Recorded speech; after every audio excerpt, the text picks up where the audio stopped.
అటుకులు అటుకుల పోపుకి కావాల్సిన పదార్థాలు: దొడ్డటుకులు, పోపటుకులు, పచ్చిమిర్చి, క్యారెట్, కరివేపాకు, ఉల్లిగడ్డ, టమాటా. ఇందులో మీరు ఏమైనా కూరగాయ ముక్కలు వేసుకోవచ్చండి. పెసరపప్పు ఇది కూడా లేకుండా చేసుకోవచ్చు, కాకపోతే వేస్తే మంచిగా ఉంటుంది. కొంచెంసేపు నానబెట్టుకోవాలి, ఒక 10 మినిట్స్. ఇది ఒక 15 మినిట్స్ నానబెట్టుకోవాలి పెసరపప్పు. కొంచెమే, ఒక టేబుల్ స్పూన్ అంత సాల్ట్.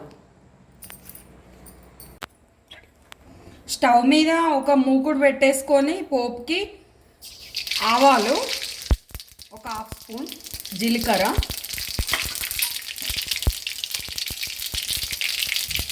అందులోనే పచ్చిమిర్చి వేయాలండి.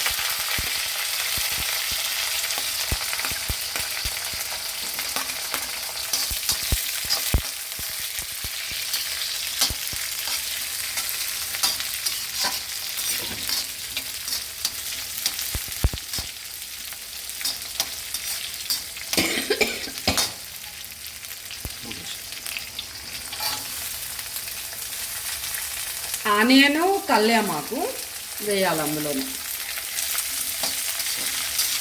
కొంచెం ఆనియన్ ఫ్రై కావాలండి కొద్దిగా.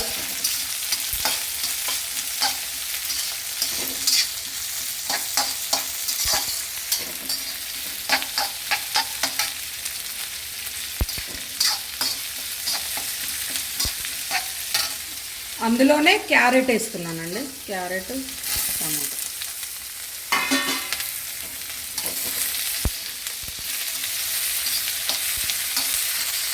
ఫ్రై అయిపోయినాయి. ఇందులో కొంచెం 1/2 చెంచా పసుపు వేసిన. ఇప్పుడు అన్నీ ఫ్రై అయిపోయినాయి. అందులోనే మనం నానబెట్టుకున్న పప్పు వేస్తున్నానండి.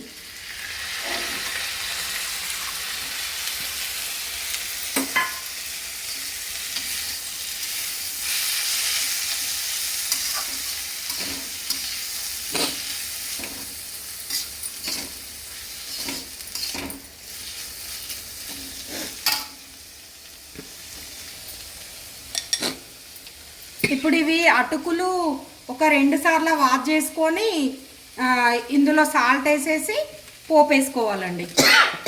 మంచిగా కడిగేసి పెట్టినానండి. అందులోనే సాల్ట్ వేస్తున్నా. వేసేసి మంచిగా కలుపుకోవాలండి. ఇవి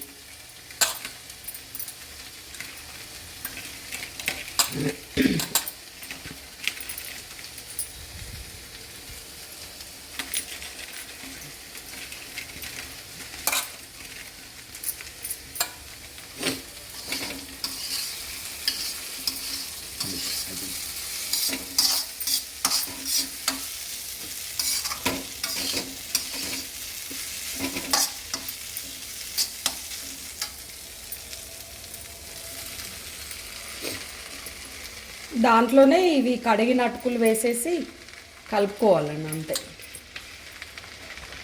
ఒక 5 మినిట్స్ వేడయ్యే వరకు మంచిగా కలపాలండి.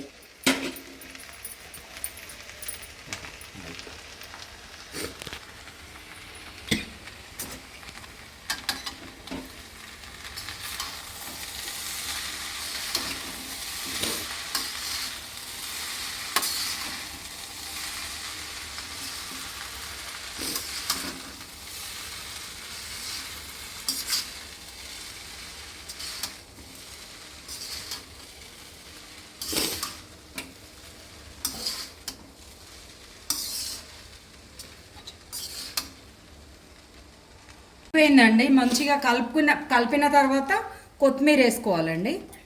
ఒక 5 మినిట్స్ మంచిగా కలపాలి, వేడేంతసేపు కలిపేసి మీదికి వెళ్ళి కొత్తిమీర వేసి కలుపుకోవాలి. అంతే అండి. స్టవ్ బంద్ చేస్తున్నాం. అంతే అండి. Welcome to millets kitchen. అటుకులు చూడండి ఎంత మంచిగా వచ్చినాయో. పోపు అటుకులు ఇవి బాగుంటాయండి. టిఫిన్కి కానీ పిల్లలకి బాక్స్లో పెట్టడానికైనా చాలా బాగుంటుంది. క్యారెట్ అన్నీ వేసుకొని కొత్తిమీర వేసుకొని ఒక 10 మినిట్స్లో మనకు రెడీ అయిపోతుందండి ఇది టిఫిన్. ట్రై చేయండి ఇది మీరు. చూడండి ఎంత మంచిగా వచ్చిందో రెసిపీ. మీరు ఏ కూరగాయలైనా వేసుకోవచ్చు, ఇందులో ఆలుగడ్డ కూడా వేసుకోవచ్చు. కాకపోతే నేను ఏది ఉంటే అది వేసాను. చూడండి ఎంత మంచిగా వచ్చిందో రెసిపీ. లైక్ చేయండి, షేర్ చేయండి.